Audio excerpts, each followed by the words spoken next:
November 3rd, 1943, 26,000 feet above Bremen, Germany. The air is so cold it burns. Oberleutnant Hans Weick of Jagdgeschwader 26 spotted them first through the frosted glass of his Focke-Wulf 190 canopy. Two strange silhouettes approaching from the west unlike anything he'd seen before. Twin booms, twin engines, a central pod connecting them like some bastard child of a bomber and a fighter. The American twin, he transmitted to his wingman, unable to suppress his amusement. They've sent us their flying freighters. Watch me send them both home in flames. Weick was a veteran with 36 kills, mostly Spitfires and Hurricanes over the Channel. He'd survived 3 years of continuous combat. He'd seen every Allied fighter. He knew their weaknesses, their limitations, their breaking points. These new American machines looked slow, ungainly, like transport aircraft pretending to be fighters. He rolled inverted and dove, his wingman following in perfect formation. The Americans hadn't seen them yet. This would be easy. What Weick didn't know, what none of the Luftwaffe pilots gathering like sharks in the frozen German sky could have imagined, was that they were witnessing the combat debut of a weapon system that would fundamentally alter the balance of aerial warfare. The Lockheed P-38 Lightning had arrived in Europe. Within 6 months, German pilots would be filing combat reports describing the terror of facing these twin-boomed hunters. They would develop elaborate evasion tactics specifically for the P-38. They would lose sleep knowing that tomorrow, the fork-tailed devils might be waiting. But on November 3rd, 1943, all Hans Weick saw was an easy kill. He never made it home to laugh about it. The story of the P-38 Lightning begins in February 1937, not with a design but with a problem that shouldn't have existed. First Lieutenants Benjamin Kelsey and Gordon Saville of the Army Air Corps sat in an office in Wright Field, Ohio, staring at specifications that defied the laws of physics as they understood them. The military wanted an interceptor that could climb to 20,000 feet in 6 minutes, reach speeds of 360 miles per hour, and maintain full power at altitudes where other fighters gasped like drowning men. Oh, and it needed to carry 1,000 pounds of armament. The problem was simple. No single engine in existence could deliver that kind of performance. Every aviation engineer in America knew it was impossible. So Kelsey and Saville cheated. They wrote the specification using the word interceptor instead of pursuit fighter, specifically to bypass the Army's rigid requirement that all single-seat fighters must have only one engine. It was bureaucratic jujitsu. They were asking for a fighter without calling it a fighter, specifically so they could get a twin-engine design approved. At Lockheed's Burbank facility in California, a team led by Hall Hibbard and his young assistant Clarence Kelly Johnson saw the specification and recognized the opportunity. Johnson was 26 years old, brilliant, and completely uninterested in conventional thinking. Where other designers saw insurmountable problems, he saw interesting challenges. The twin-engine requirement actually simplified things. 2 Allison V1710 liquid-cooled engines, 12 cylinders each, producing 1,000 horsepower apiece. But where to put them? A conventional fuselage wouldn't work. The solution Kelly Johnson proposed was so radical that even his own team thought he was insane. Instead of a traditional fuselage, the P-38 would have a central nacelle for the pilot and weapons, with the engines mounted in separate booms that extended back to support twin-tail surfaces. The propellers would counter-rotate, left engine spinning one direction, right engine spinning the opposite, completely cancelling engine torque. No other fighter in the world had this feature. The prototype XP-38 first flew on January 27, 1939, with Lieutenant Ben Kelsey at the controls. Kelsey had specifically written himself into the contract as project officer and test pilot. He'd spent 2 years shepherding this aircraft into existence, and he was going to be the first to fly it. The flight lasted 34 minutes and revealed something extraordinary. The Lightning was fast, faster than anyone had predicted. So fast that Kelsey and the Army decided to attempt a transcontinental speed record to generate publicity and secure congressional funding. On February 11, 1939, Kelsey departed Marchfield, California for New York, attempting to break Howard Hughes's transcontinental record of 7 hours, 28 minutes. The P-38 was so far ahead of schedule that Kelsey made a fuel stop in Amarillo, Texas, and still arrived over New York in 7 hours and 2 minutes. He'd broken the record. Then the engines died. Both of them. He'd run the fuel tanks dry. The XP-38 crashed on a golf course at Mitchell Field, Sliding to a halt just short of spectators who'd gathered to watch the record attempt, Kelsey walked away. The prototype was destroyed, but the performance had been proven. The Army ordered 13 service test aircraft anyway. Production of the P-38 began slowly, hampered by the aircraft's complexity. Each Lightning required 65,000 individual parts, 2,000 pounds of aluminum, and 8 miles of electrical wiring. The twin-boom design created unique engineering challenges. The tail surfaces had to be strong enough to handle the forces transmitted through long booms. The landing gear had to be positioned to support an aircraft whose weight was distributed completely differently than any fighter in service. But the P-38's most revolutionary feature was hidden in the nose. Unlike every other American fighter which mounted guns in the wings, the Lightning's entire armament battery was concentrated in the nose of the central nacelle. 4 50-caliber Browning machine guns and 1 20mm Hispana cannon, all firing through the propeller arc without synchronization. No other fighter could match this convergence pattern. When a P-38 pilot aimed and fired, his bullets and shells travelled parallel paths, concentrating in a cone of destruction that could tear apart a bomber at 600 yards. Wing-mounted guns on other fighters created convergence problems. They were typically harmonized to concentrate fire at a specific range, usually 200 to 300 yards. Fire too close or too far from that sweet spot and your rounds spread wide, reducing effective firepower. The P-38 had no such limitation. Its weapons aimed wherever the nose pointed at any range.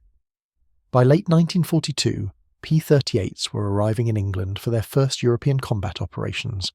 The 1st and 14th Fighter Groups had trained extensively in California, but no amount of training could prepare American pilots for the reality of combat against the Luftwaffe. The first encounters were disastrous. On November 13, 1943, the 55th Fighter Group flew its first combat mission, escorting bombers to Bremen. The group consisted of 48 P-38Hs, all flown by pilots with extensive training but zero combat experience. They encountered over 50 German fighters, a mix of Messerschmitt Bf 109Gs and Focke-Wulf 190As. The Germans had been fighting continuously since 1939. They knew every trick, every tactic, every weakness of Allied fighters. The P-38s were something new, but the Luftwaffe had developed tactics for twin-engine fighters. The Messerschmitt 110 destroyer had taught them well: attack from below, force turning fights, exploit the larger aircraft's slower roll rate. 7 P-38s were shot down. 2 more were lost to engine failures. The Americans claimed 3 German fighters destroyed, but post-war analysis suggests the actual number was closer to 1, possibly 0. The British were watching. Royal Air Force pilots, flying Spitfires from the same bases, offered their assessment to American commanders. The P-38 is too large, too complex, and too vulnerable for European combat operations. Consider reassigning them to the Mediterranean theatre. German intelligence reports from December 1943 were equally dismissive. The American twin-engine fighter designated Lightning shows poor maneuverability at all altitudes. Single-engine German fighters have demonstrated clear superiority. The aircraft is suitable only for reconnaissance work. Pilots are instructed to engage when tactical advantage permits. But something was happening that German intelligence analysts were missing. The P-38s that were being shot down had absorbed incredible amounts of damage before falling.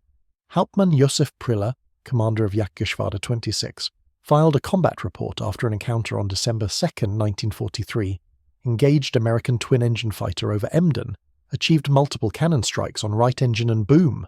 Enemy aircraft continued flying, positioned for second, attack, exhausted remaining ammunition into fuselage area. Positive hits observed, enemy aircraft maintained formation and proceeded toward England. Unable to confirm destruction. This should not have been possible. Cannon shells that would have blown the wing off a Spitfire were hitting the P-38 and the aircraft was continuing to fight. The secret was structural redundancy. Kelly Johnson had designed the P-38 with massive main spars running through the center wing section, each capable of carrying the aircraft's entire weight. The twin-boom design meant that damage to one boom didn't affect the other. Control runs were duplicated, often with backup cables running through different paths. Most critically, the twin engines meant that a P-38 could lose one complete power plant and still fly home. Liquid-cooled engines like those in German fighters relied on cooling systems that could be catastrophically damaged by a single bullet. Hit the radiator, the engine overheats and seizes within minutes. The P-38 had two separate self-contained engine installations. Lose one, feather the propeller, adjust trim, keep flying. German pilots were discovering that shooting down a P-38 required sustained, concentrated fire that left you vulnerable to the Lightning's wingman. Because P-38s never flew alone, the twin-boom design made close formation flying challenging, so American commanders developed a tactical doctrine around something the Germans called Rottenpaar, the fighting pair. But Americans took it further. P-38 flights operated in elements of two, with the element leader and wingman separated by enough distance to cover each other without colliding, but close enough to provide mutual support.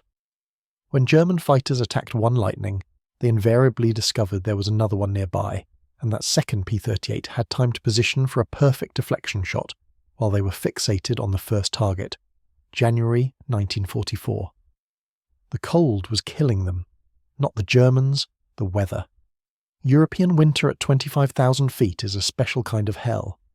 The P-38H's cockpit heating system was designed for moderate climates, not the frozen nightmare of high-altitude bomber escort over Germany. Warm air was supposed to duct from exhaust shrouds on the engines, travel through the booms, and emerge in the cockpit. By the time it arrived, 40 feet from the source, it was barely lukewarm. Pilots were flying 4-hour missions in temperatures that dropped to negative 60 degrees Fahrenheit. Their hands went numb on the controls, feet froze in their boots, frostbite became epidemic. Lieutenant Walter Gresham of the 55th Fighter Group recorded in his diary, "Flew to Stuttgart today. Couldn't feel my feet after the first hour. Hands so cold I could barely grip the yoke. On the return leg had to physically move my left arm with my right hand to adjust throttles. Saw Jerry's positioning for attack, couldn't react fast enough. Thank God my wingman was there." But the cold was only part of the problem. The turbo-superchargers that gave the P-38 its high-altitude performance were controlled by oil regulators. At extreme altitude, the oil thickened to sludge, causing the regulators to freeze. When they froze, boost pressure became uncontrollable. Engines would either cut out completely or over-rev, exceeding maximum RPM and literally tearing themselves apart. Pilots reported watching their right engine explode into flames at 26,000 feet. Fragments of turbine blade punching through the boom like shrapnel. Then the left engine would follow seconds later. The aircraft that was supposed to provide safety through redundancy was experiencing simultaneous engine failures. The 20th Fighter Group lost 18 aircraft to engine failures in January and February 1944. Only 6 were lost to enemy action. The British were proven right. The P-38 was unsuitable for European operations. General Jimmy Doolittle, commanding the 8th Air Force, sent P-38s to the Royal Aircraft Establishment at Farnborough for evaluation. Captain Eric Brown, the Royal Navy's chief test pilot and one of the finest aviators in the world, put a P-38H through its paces and delivered a devastating assessment. The Lightning cannot fight above 0.68 Mach number. German fighters can operate up to 0.75. In high-speed combat, which is the only type that matters over Germany, the P-38 is useless. It should be withdrawn from escort duties immediately. But something else was happening in the frozen skies over Germany that the test pilots at Farnborough couldn't measure. The P-38s were learning to hunt. Major Robert Johnson of the 55th Fighter Group, no relation to the P-41 ace of the same name, had been shot down over France in December 1943 and evaded capture with help from the French resistance. He'd spent 6 weeks behind enemy lines before making it back to England. During that time, he'd talked extensively with French civilians who'd watched air battles. What they told him changed everything. The Germans are afraid when they see two of your twin fighters working together. They described it like wolves hunting. One would engage, drawing German fighters into a turning fight. While the Germans fixated on that target, the second Lightning would swing wide, building speed in a shallow dive, then slice through the furball with guns blazing. By the time the German pilots realized there was a second attacker, it was too late. The Americans called it the mutual support weave. Two P-38s would fly parallel tracks separated by about 1,000 yards. When enemy fighters appeared, instead of turning directly toward the threat, they would cross in front of each other, each Lightning covering its partner's tail while positioning for a high-speed slashing attack. German pilots found themselves in an impossible situation. Attack one P-38, the other has a clear shot at you. Try to engage both. You're trapped between them with nowhere to run. The tactic exploited the P-38's unique characteristics perfectly. Its heavy armament meant it didn't need sustained fire time. A half-second burst at high closing speed put enough rounds into a target to guarantee destruction. Its twin engines meant it could absorb damage and keep fighting, so aggressive positioning didn't mean certain death if you took hits. Most critically, its size made it easy for the two pilots to keep visual contact with each other, even in violent manoeuvring. February 10th, 1944. First Lieutenant Robin Olds, 21 years old, fresh from training, flew his first combat mission with the 434th Fighter Squadron, 479th Fighter Group. His element leader was Captain Ernest Fiebelkorn, a veteran with 4 kills. The mission was bomber escort to Braunschweig. They encountered 30 Messerschmitt 109Gs positioning to attack the B-17 formation. Fiebelkorn, as element leader, made the call. Raven Flight, prepare to engage. We're going in. Standard weave, my mark. Break. The two P-38s rolled into the attack. Fiebelkorn diving first, Olds swinging wide to the right, building speed. The German fighters never saw them coming. The Messerschmitts were fixated on the bombers, climbing in a shallow spiral to position for a head-on attack. Fiebelkorn's P-38 screamed through their formation at 400 miles per hour, nose guns hammering. 1109 exploded instantly, hitting the fuel tank. Another rolled inverted and dove, smoke pouring from its engine. The surviving Germans scattered, braking hard left to evade, directly into Olds' gun sight. He fired from 400 yards, the maximum effective range of the concentrated nose armament. The tracers arced lazily at first, then converged impossibly fast on the lead Messerschmitt. The German fighter shuddered, pieces flying off the left wing, then snap-rolled and entered an uncontrollable spin. Olds' first kill, 30 seconds into his first combat. But the fight wasn't over. A Focke-Wulf 190 had seen the attack and was positioning behind Fiebelkorn, lining up for a shot. Olds broke hard left, slamming the throttles forward, both engines screaming at maximum power. The 190 pilot never saw him. Olds opened fire from the side, a 90-degree deflection shot that should have been impossible. The stream of 50 caliber rounds and 20mm shells caught the 190 just behind the cockpit. The entire tail section separated from the fuselage. The German pilot had no time to bail out. 2 kills in 90 seconds. Fiebelkorn's voice crackled over the radio. Good shooting, kid. Now form up. We're not done yet. By March 1944, German pilots were filing after-action reports that revealed a shift in perception. The American twin fighter, when operated by experienced crews, is significantly more dangerous than previously assessed. Aircraft demonstrates exceptional durability. Concentrated nose armament creates devastating effect at long range. Recommend avoiding engagement unless numerical superiority of 3-1 can be achieved. 3-1. 6 months earlier, Luftwaffe pilots had considered P-38's easy meat. Now they needed 3 German fighters for every Lightning just to achieve parity. What changed? The answer was simple. The Americans had stopped trying to fight like Spitfires. The P-38 wasn't a turning fighter and never would be. Its large wing and twin-boom design created high roll inertia.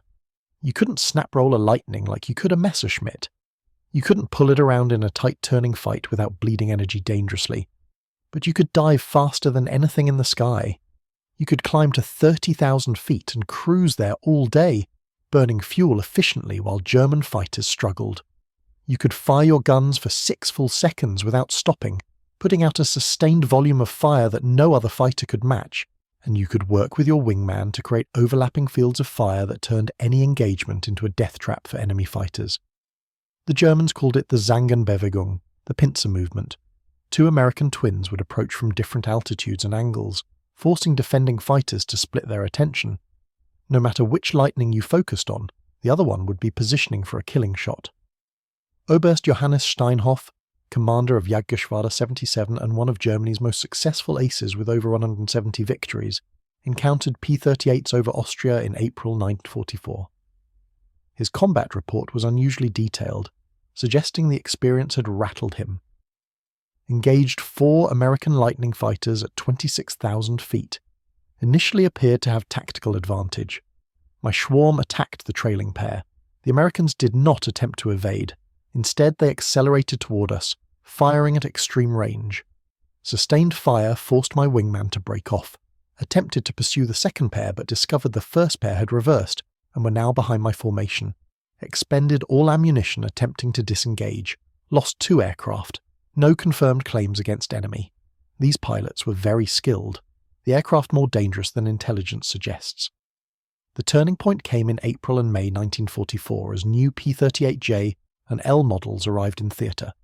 These variants incorporated improvements developed specifically to address European operating conditions, improved cockpit heating that actually worked, better fuel management systems that prevented the mixture separation problems plaguing earlier models, most critically, hydraulically boosted ailerons that dramatically improved roll rate. The J and L models could be thrown around like single-engine fighters, dive flaps, installed under the wings outboard of the engines, solved the compressibility problems that had plagued earlier Lightnings. In a high-speed dive, airflow over the wing would accelerate to supersonic speeds, creating shock waves that locked the controls. Pilots would enter dives at 400 miles per hour and find themselves unable to pull out, controls frozen solid. Test pilot Ralph Verdon had died demonstrating this problem in November 1941. The solution took 3 years to implement. The dive flaps didn't slow the aircraft like traditional brakes. Instead, they changed the pressure distribution on the wing, preventing the shockwave formation that caused compressibility. With dive flaps, a P-38 could enter a vertical dive at maximum speed and pull out at will. This changed everything. German pilots had learned that they could escape P-38s by performing a split S, rolling inverted and pulling through into a steep dive. Lightning pilots would watch them go, unable to follow because diving meant death. The control lockup was predictable and fatal. The new J&L models eliminated that escape route. Now when a Messerschmitt dove away, the Lightning dove after it, faster, more stable, with dive flaps deploying automatically to maintain control. German pilots who'd survived a year of combat by using that evasion technique suddenly found themselves being chased through vertical dives by aircraft that should have been unable to follow. June 1944. The invasion of Normandy brought a new role for the P-38s in Europe. With P-51 Mustangs now handling bomber escort deep into Germany, the Lightnings were reassigned to tactical air support and ground attack. The twin-boom design that had been criticised as a liability in air combat became an asset in the mud and blood of close air support. The 370th and 474th Fighter Groups, operating P-38s with the 9th Air Force, discovered that the Lightning was almost impossible to kill with ground fire. The engines were separated, mounted in armoured booms. Small arms fire and light flak would damage one boom, one engine, one side of the aircraft. The other side kept flying. The central nacelle where the pilot sat was protected by the wing and the engine installations. You had to score a direct hit on the cockpit to kill the pilot, and the cockpit was the smallest target area on the aircraft. Meanwhile, the P-38's concentrated nose armament was perfect for ground attack. Fighters with wing-mounted guns had to dive at shallow angles to walk their fire onto the target as convergence shifted. The P-38's parallel fire pattern meant you aimed the nose at the tank, the train, the truck convoy, and pulled the trigger. Where the nose pointed, that's where the destruction happened.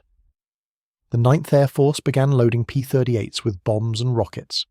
5-inch HVARs, high-velocity aircraft rockets, each carrying a warhead equivalent to a 105mm artillery shell. 2,000-pound bombs under the wings, plus a 1,000-pounder on a centerline rack. The Lightning became a fighter bomber that could carry ordnance loads matching early war medium bombers. On June 20th, 1944, Lieutenant Colonel Jack Jenkins led a flight of 8 P-38s from the 370th Fighter Group against a German Panzer, column near St. Lo. The tanks were moving in daylight, a desperation move forced by the Allies' complete air superiority. They thought the cloud cover at 2,000 feet would protect them. They were wrong.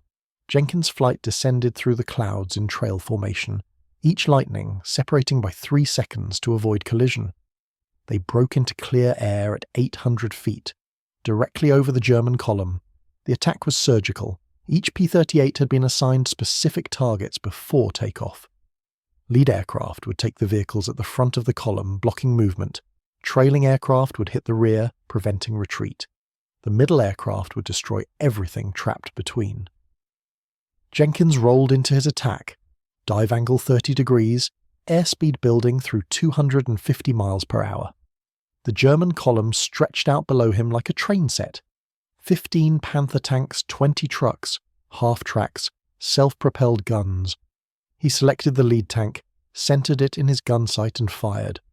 All 4 50 caliber guns and the 20mm cannon firing together for 3 seconds. The tank disappeared in a cloud of dust and smoke, hit by 60 rounds of 50 caliber and 9 explosive shells. Jenkins pulled up, rolled right, and came around for a second pass.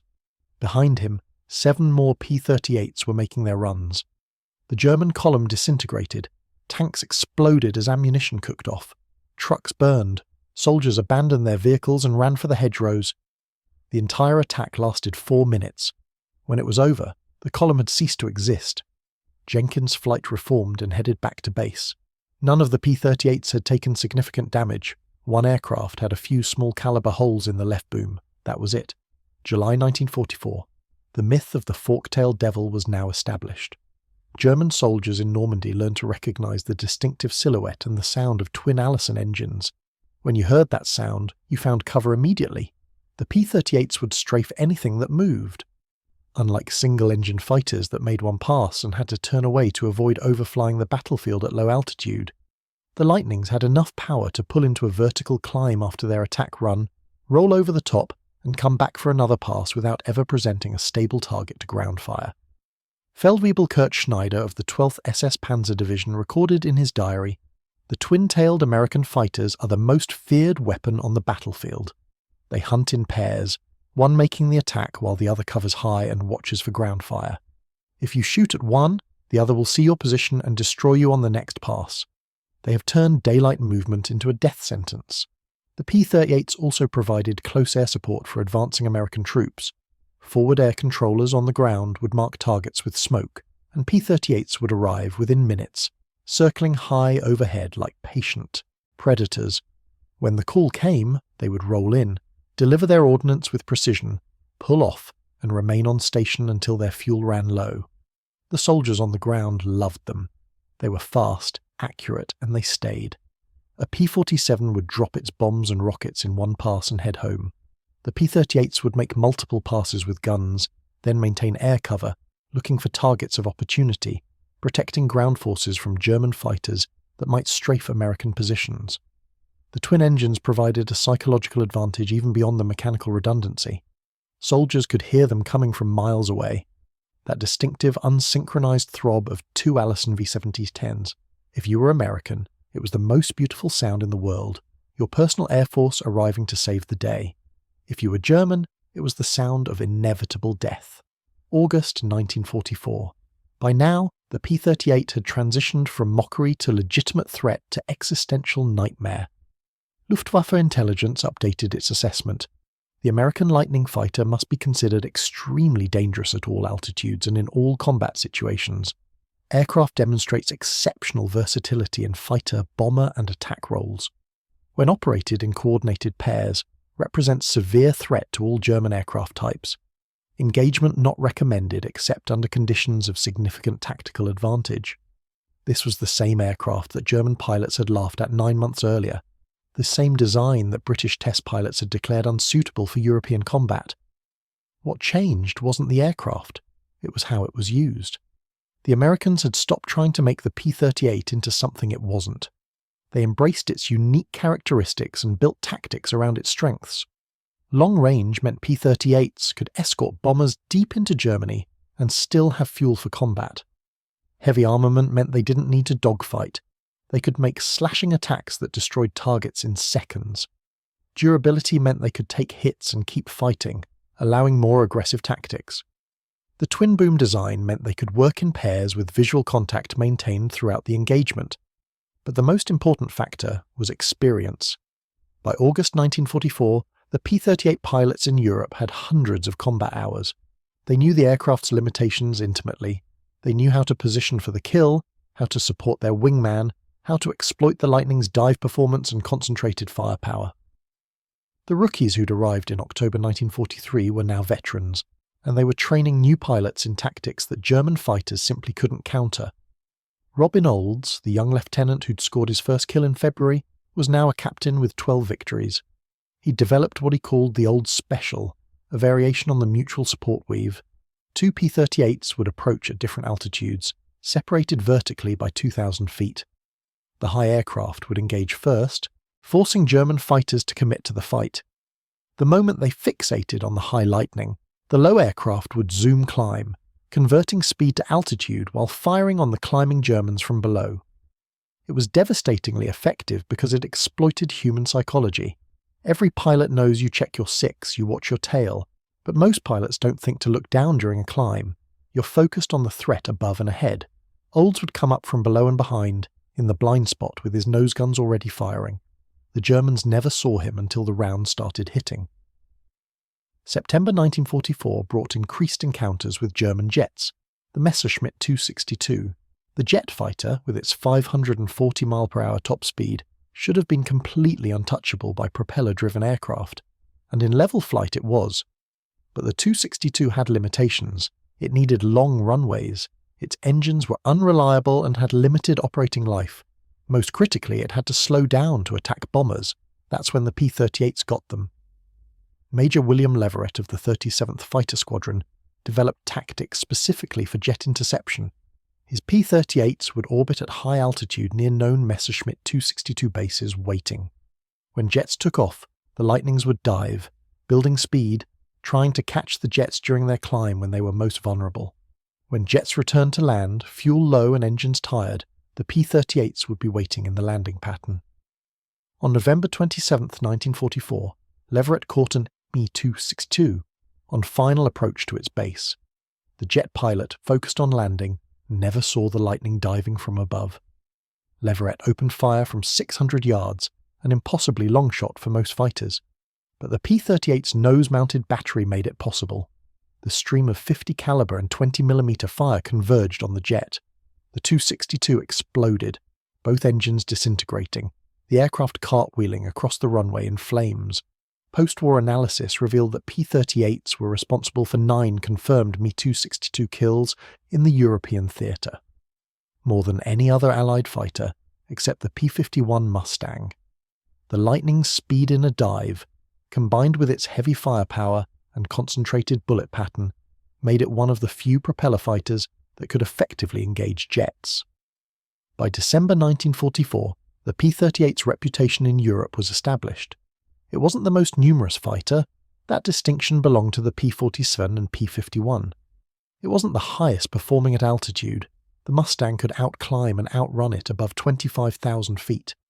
But it was the most versatile, capable of performing any mission with equal effectiveness. Bomber escort, fighter sweep, ground attack, armed reconnaissance, close air support, night fighter operations. There was nothing the Lightning couldn't do. The Germans had learned to recognize P-38 units by their tactics. Lightnings almost never operated alone. They hunted in pairs, with the pairs, coordinating into flights of 4, sections of 8, full squadrons of 16. The formations were loose compared to German or British standards, with individual aircraft separated by significant distances. But they were precisely coordinated, each pilot knowing exactly where his wingman was, where the supporting elements were positioned, how the entire formation would react to contact.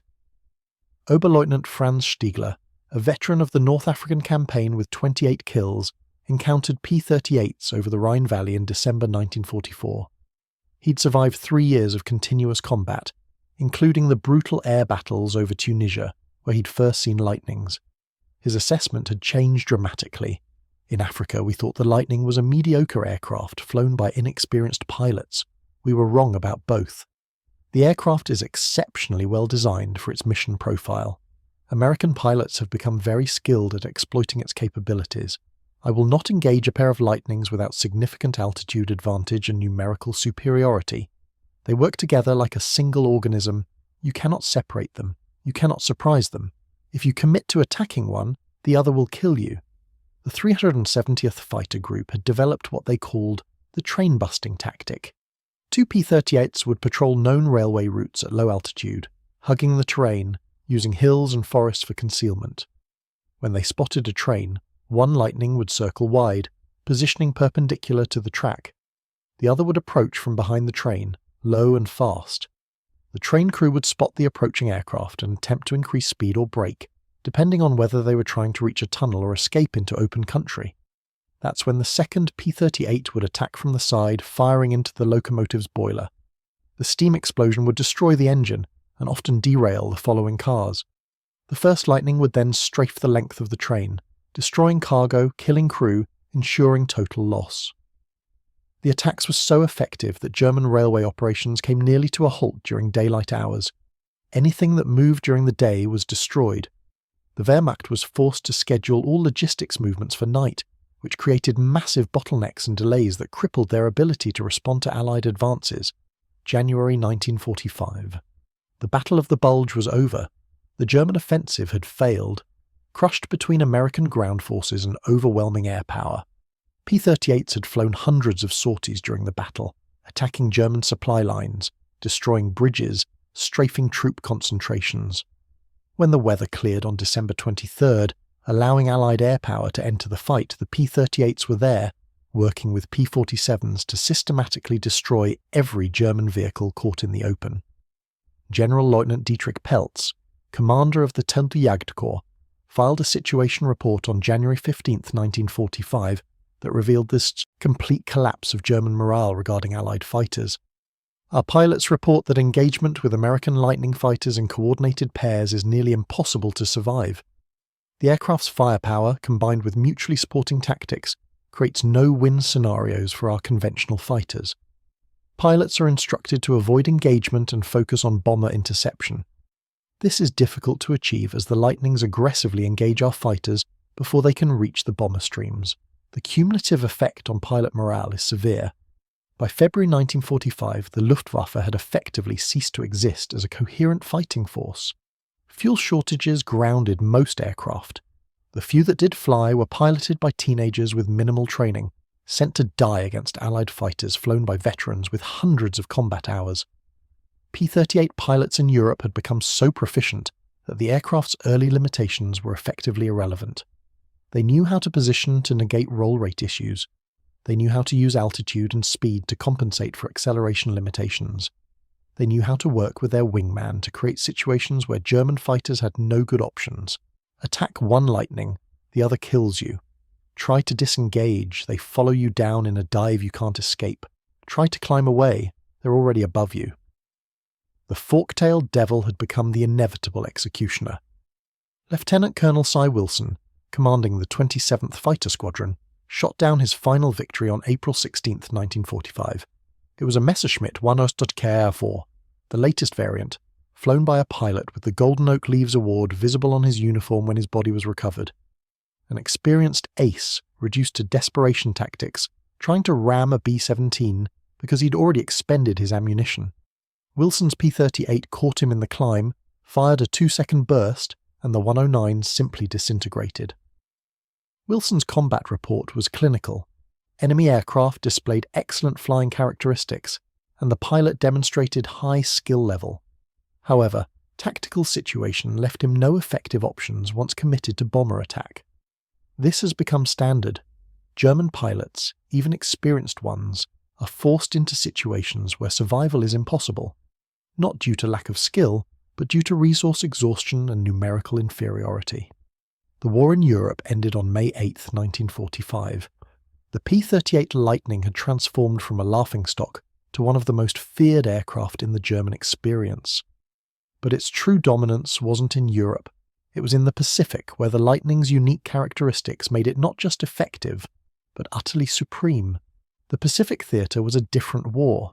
Distances measured in thousands of miles. Combat over endless ocean where engine failure meant death. Tropical heat that destroyed engines and corroded airframes. Rain that turned airfields into swamps. And Japanese fighters that could outturn, outclimb, and outmaneuver every American fighter in service.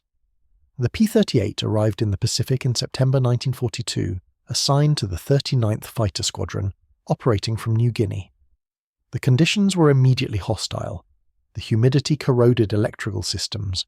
The heat caused engines to overheat on the ground. The primitive airfields carved out of jungle with bulldozers turned into mud baths during the daily afternoon rains.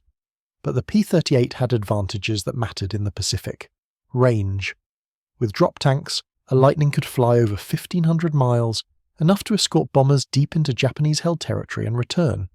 No other American fighter could match that.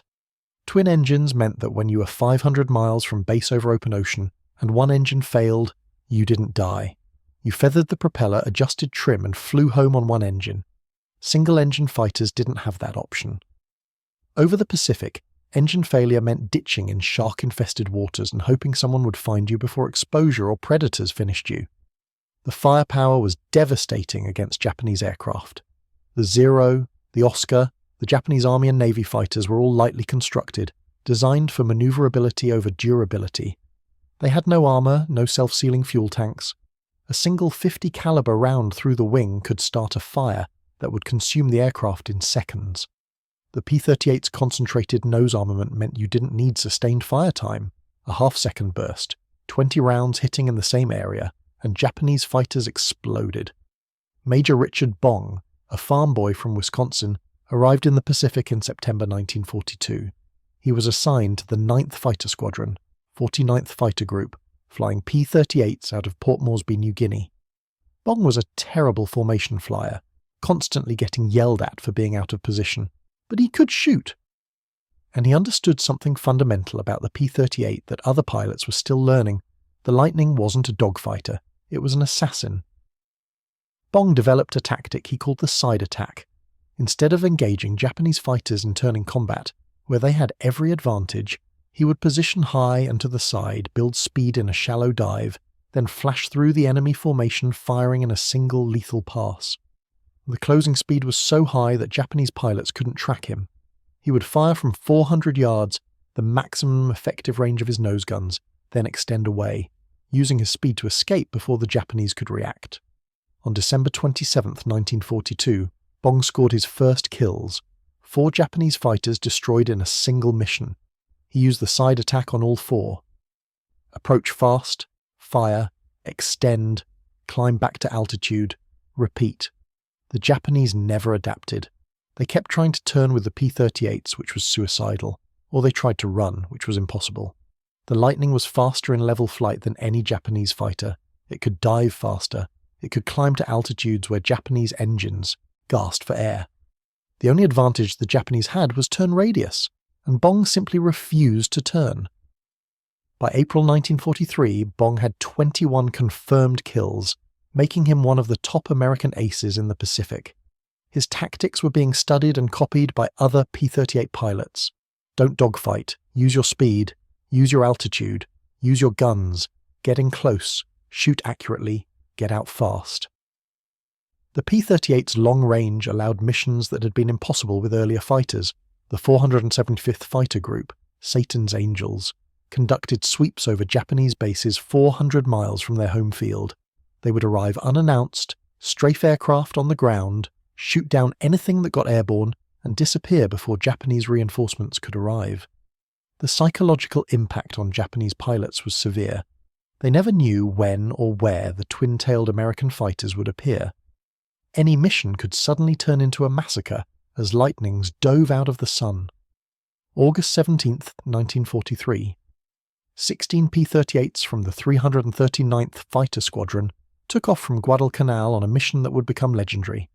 Their target was Admiral Isoroku Yamamoto, architect of the Pearl Harbor attack, traveling by bomber from Rabaul to Bougainville to inspect forward bases. American codebreakers had intercepted and decrypted Japanese communications, providing exact timing and route.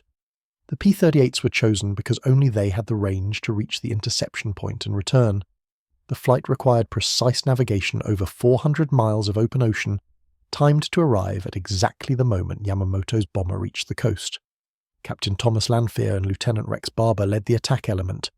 The other 14 P-38s would provide top cover against expected Japanese fighter escorts.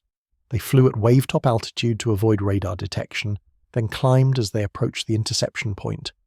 Yamamoto's bomber, a Mitsubishi G4M Betty, appeared exactly on schedule, escorted by 6 Zero fighters. The Japanese had no idea the Americans were there.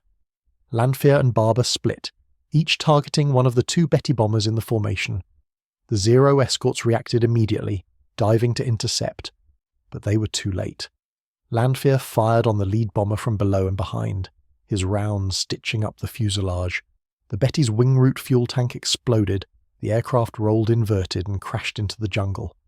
Barber destroyed the second bomber seconds later. Both American pilots claimed the kill on Yamamoto's aircraft, a controversy that would persist for decades. Post-war analysis suggests Barber most likely fired the fatal burst, but both pilots were credited with the mission's success. The psychological impact of Yamamoto's death rippled through the Japanese military. Their most brilliant naval strategist, the man who had planned their greatest victories, had been assassinated by American fighters with the range and precision to execute a mission that should have been impossible. The P-38 had killed Japan's best. By late 1943, P-38s equipped with centerline-mounted drop tanks could fly 6-hour missions, escorting bombers to targets throughout the Southwest Pacific. The Japanese had no counter. Their fighters lacked the range to intercept far from base. Their pilots lacked the training to engage the increasingly experienced American Lightning pilots. Their aircraft lacked the durability to survive the P-38's concentrated firepower. Major Thomas Maguire, competing with Richard Bong for top ace status, developed a variation on the mutual support weave specifically for the Pacific. 2 P-38s would patrol at different altitudes, the high aircraft acting as bait. When Japanese fighters climbed to engage the visible Lightning, the low aircraft would zoom, climb and attack from below, where Japanese pilots rarely looked. Maguire's aggressive tactics made him one of the deadliest pilots in the Pacific. He would deliberately fly into situations where he was outnumbered, confident that his P-38 and his wingman would be enough. On December 25th and 26th, 1944, flying 2 missions, Maguire shot down 7 Japanese fighters, bringing his total to 38 kills, just 2 behind Bong. On January 7th, 1945, Maguire's P-38 was carrying external tanks and couldn't maneuver effectively when they encountered Japanese fighters. Despite his wingman's warnings, Maguire engaged anyway. His Lightning stalled during a tight turn at low altitude and crashed into the jungle. There were no survivors. He was awarded the Medal of Honor posthumously. His death illustrated both the P-38's capability and its limitations. With drop tanks installed, the aircraft's roll rate and maneuverability were severely compromised. Doctrine required jettisoning tanks before engaging in combat. Maguire had violated that doctrine and paid with his life. But it also demonstrated how confident P-38 pilots had become. Maguire, one of the best pilots in the theatre, flying one of the most capable fighters in the world, had felt confident enough to engage while carrying external stores. That confidence, even when misplaced, showed how far the Lightning had come from the derided twin-engine fighter of 1942. Richard Bong survived the war as America's top ace with 40 confirmed kills, all in P-38s, all in the Pacific. He was killed in August 1945, test-flying a P-80 jet, America's first operational jet fighter. The crash was caused by fuel system failure. Bong never got to see the jets he'd helped prove could be defeated. The P-38's dominance in the Pacific was absolute. Of the top 5 American aces, 4 flew Lightnings. Richard Bong, 40 kills. Tommy Maguire, 38 kills. Charles McDonald, 27 kills in P-38s. All Pacific theatre, all using tactics developed specifically for the Lightning. The 5th top ace was Francis Gabreski with 28 kills in P-47s in Europe, barely edging out McDonald. The fork-tailed devil nickname wasn't American propaganda. It was what German and Japanese soldiers actually called the P-38, Gabelschwanzteufel in German. The twin-boom design was instantly recognizable. The sound of the engines, slightly out of synchronization, created a distinctive beating tone that carried for miles. You heard it before you saw it, and once you heard it, if you were on the wrong side, you knew death was close. Japanese soldiers in the Pacific learned to recognize that sound. When they heard it, they would abandon whatever they were doing and seek cover. Machine gun positions, supply depots, troop concentrations, everything stopped when the Lightnings appeared. The P-38's effectiveness in ground attack was even more pronounced in the Pacific than in Europe. Japanese vehicles and installations were more lightly constructed than German equipment. The concentrated fire from a P-38's nose guns could destroy a Japanese truck with a 1-second burst.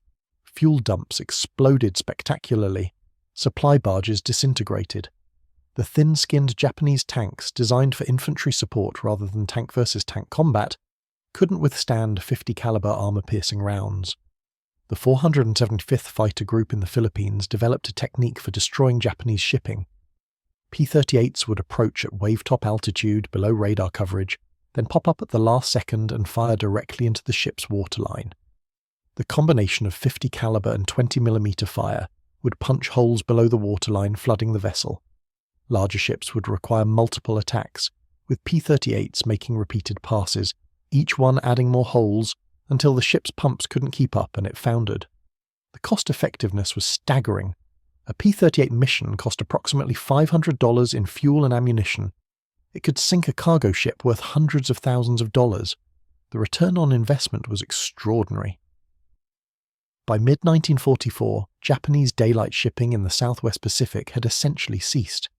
Anything that moved during the day was destroyed. The Japanese were forced to conduct all logistics movements at night, using small boats that could hide during daylight, severely limiting their ability to supply forward bases. The P-38's night fighting capability was another revelation. Equipped with radar in a pod mounted under the nose, P-38 night fighters could intercept Japanese bombers attacking Allied positions. The twin-boom design was ideal for mounting external equipment. The radar pod didn't interfere with the guns, the pilot's visibility, or the aircraft's aerodynamics. Major Carroll Smith of the 6th Night Fighter Squadron scored 12 night kills flying radar-equipped P-38s, all against Japanese bombers that thought they were safe under cover of darkness. The concentrated nose armament was perfect for night combat. You didn't need to see the target clearly, you just needed to get the radar pipper on them and fire. The stream of tracer rounds would adjust your aim, and the volume of fire meant that even partial hits were usually fatal. Japanese bombers, already lightly constructed, couldn't survive the hammering. The night-fighting P-38s ended Japanese nocturnal bombing raids. After losing dozens of bombers to unseen attackers, the Japanese stopped flying at night. The psychological impact was complete. Day or night, altitude or deck, over land or water, the fork-tailed devil was waiting.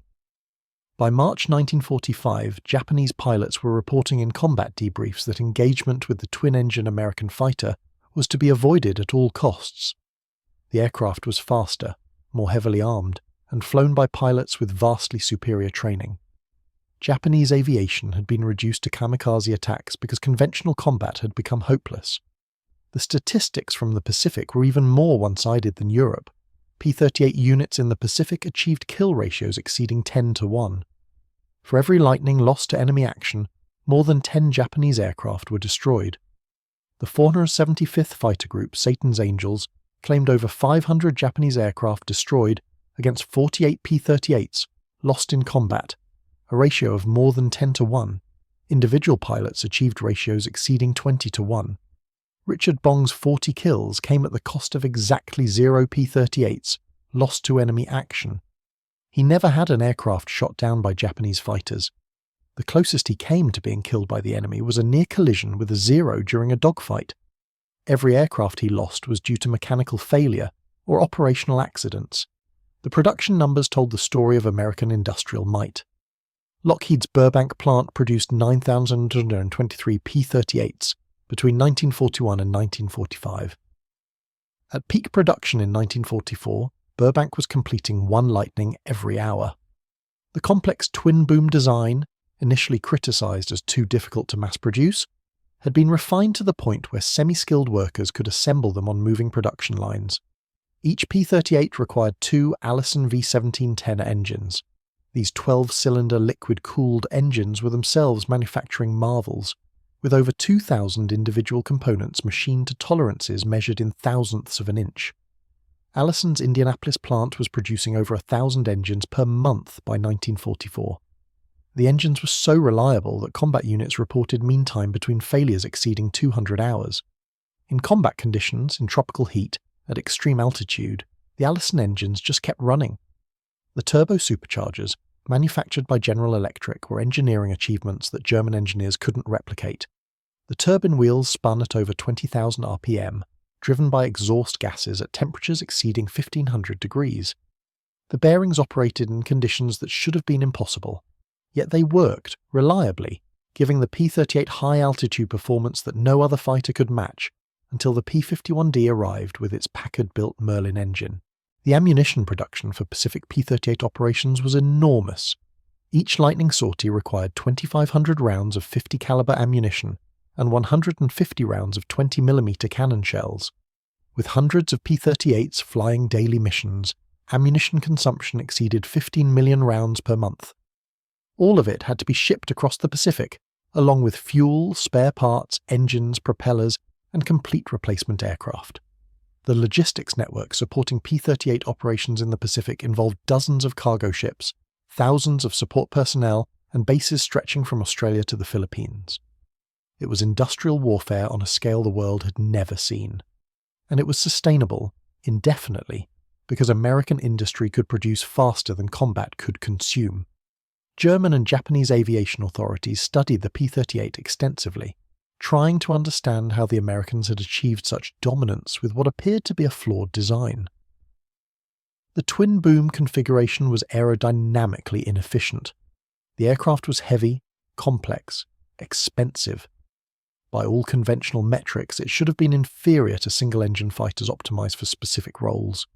The answer was that the P-38 wasn't designed for conventional metrics. It was designed for American doctrine, which emphasized versatility, sustainability, and overwhelming firepower. A single P-38 could perform reconnaissance, bomber escort, fighter sweep, ground attack, and anti-shipping missions with equal effectiveness. You didn't need specialized aircraft for each role. You needed one aircraft that could do everything well enough. The concentrated nose armament was criticized by some American pilots who preferred wing-mounted guns for ground attack, where walking fire across a target area was effective. But the nose-mounted guns on the P-38 were far more accurate, especially at long range. For air combat, where precision mattered more than area coverage, the Lightning's armament was superior to any wing-mounted configuration. The twin engines were criticized as a vulnerability, presenting twice as many targets for enemy fire. But in practice, the redundancy meant P-38s absorbed damage that would have destroyed single-engine fighters. The ability to fly home on one engine saved hundreds of pilots who would have died in single-engine aircraft. The high cost per aircraft, approximately $134,000 compared to $58,000 for a P-51 Mustang, was justified by the P-38's lower loss rate and higher versatility. A Lightning could perform 3 or 4 different mission types in a single sortie. A Mustang was optimized for air superiority and struggled in other roles. By war's end, the P-38 had flown more combat sorties, dropped more bombs, and destroyed more enemy aircraft per dollar invested than any other American fighter in the Pacific theater. The return on investment was extraordinary. Post-war, interrogations of German and Japanese pilots revealed the psychological impact of facing P-38s. Lieutenant Hans Berger, a German pilot with 18 kills who was shot down by a P-38 over Holland in September 1944, described the encounter. "I was attacking a formation of B-17s when 2 American twin fighters appeared above us. I thought we could evade them easily. Messerschmitts are more manoeuvrable. We broke into a turn. The Lightnings didn't follow. They rolled inverted and dove, faster than anything I'd seen. By the time I completed my turn, they were below us, climbing back up with tremendous speed. My wingman exploded. His aircraft just came apart. I broke hard trying to evade, but the second Lightning was already there, firing. My engine was hit. Oil covered my windscreen. I could barely see. I tried to bail out, but the canopy was jammed. I stayed with the aircraft, barely in control, and somehow made it low enough to crash land. The British captured me 2 hours later. I never saw the American pilots' faces, just the guns in the nose of that aircraft, firing. That image stayed with me for years. The fork-tailed devil. They called it that for a reason. Japanese ace Saburo Sakai, with 64 confirmed kills, one of Japan's top surviving aces, wrote in his post-war memoir about facing P-38s over New Guinea. The American Lightning was the most dangerous fighter we encountered. Not because it was more manoeuvrable than the Zero.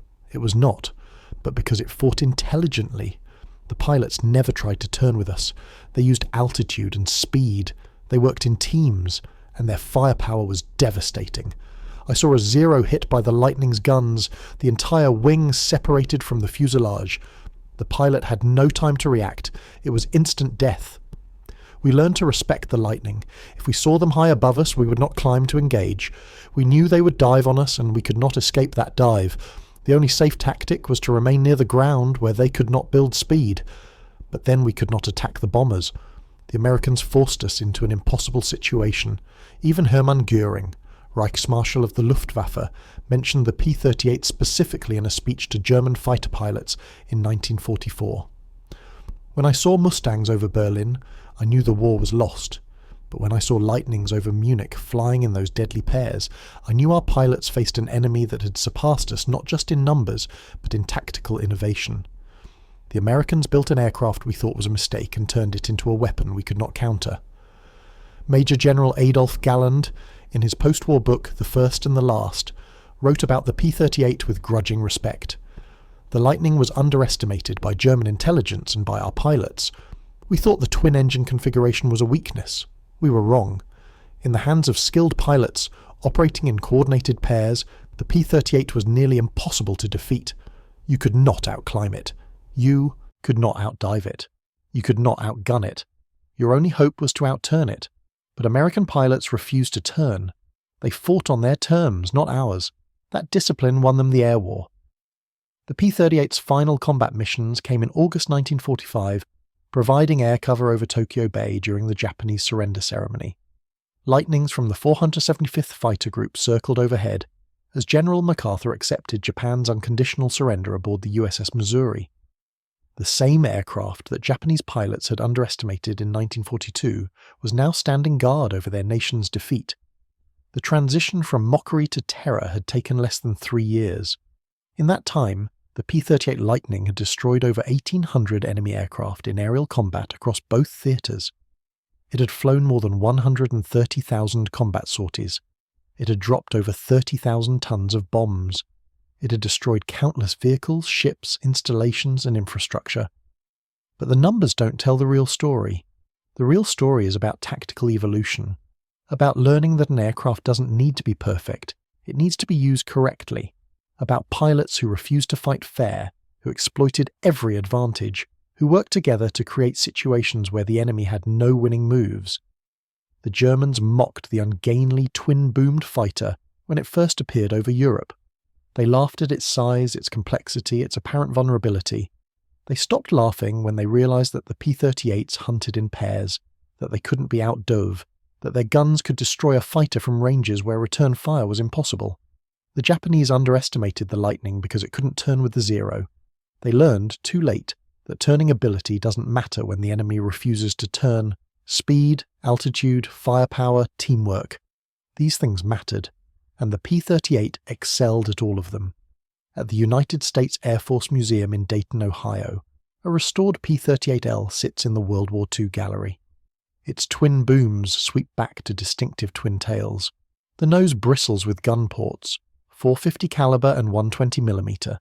The cockpit, centered between the booms, offers visibility that single-engine fighters couldn't match. On the placard below is a quote from an unnamed German pilot, recorded during post-war interrogation. We called it Gabelschwanz-Teufel, the fork-tailed devil. When you saw two of them working together, you knew you were in trouble. One would engage, the other would kill you. They hunted in pairs like wolves, and like wolves they were patient, intelligent, and absolutely deadly. I survived the war by learning one simple rule. When you see the fork-tailed devils, run. Don't fight, don't try to be brave, just run and pray they're focused on someone else. Because if they decide you're the target, you're already dead. You just don't know it yet. The P-38 Lightning entered combat as an object of ridicule and ended the war as one of the most feared aircraft ever built. German and Japanese pilots, veterans with hundreds of combat hours, men who had faced every Allied fighter without flinching, spoke of the Lightning with something approaching awe. Not because it was perfect. It wasn't. But because it was used perfectly. Because American pilots had learned to fight as teams, exploiting the aircraft's unique characteristics to create tactical situations where conventional fighter doctrine was useless. The Germans mocked it, then they feared it, then they avoided it, then they died to it. The fork-tailed devil had hunted across 2 hemispheres, in every climate, against every enemy, and it had won. Not through brute force alone, though its firepower was devastating. Not through superior performance alone, though it excelled at altitude, but through intelligent application of force, through teamwork, through pilots who understood that the aircraft was just a tool. Victory came from how you used it. By May 1945 in Europe and August 1945 in the Pacific, there were no enemy pilots left to mock the P-38 Lightning. The fork-tailed devil had silenced them all. The twin booms had cast their shadow across 2 oceans and 2 continents, and everywhere that shadow fell, America's enemies learned the same lesson. When the Lightnings hunt in pairs, you cannot hide, you cannot run, you cannot fight, you can only die. The thunder of twin Allison engines slightly out of sync creating that distinctive beating tone, that sound haunted the dreams of enemy pilots who survived. It was the last sound that thousands of others ever heard. The fork-tailed devil. The Germans named it. The Japanese feared it. The Americans flew it. And together, they wrote the obituary of Axis air power in letters written in tracers and cannon shells across the skies of a world at war. The P-38 Lightning, mocked by those who would learn to fear it, hunted by none, hunter of all.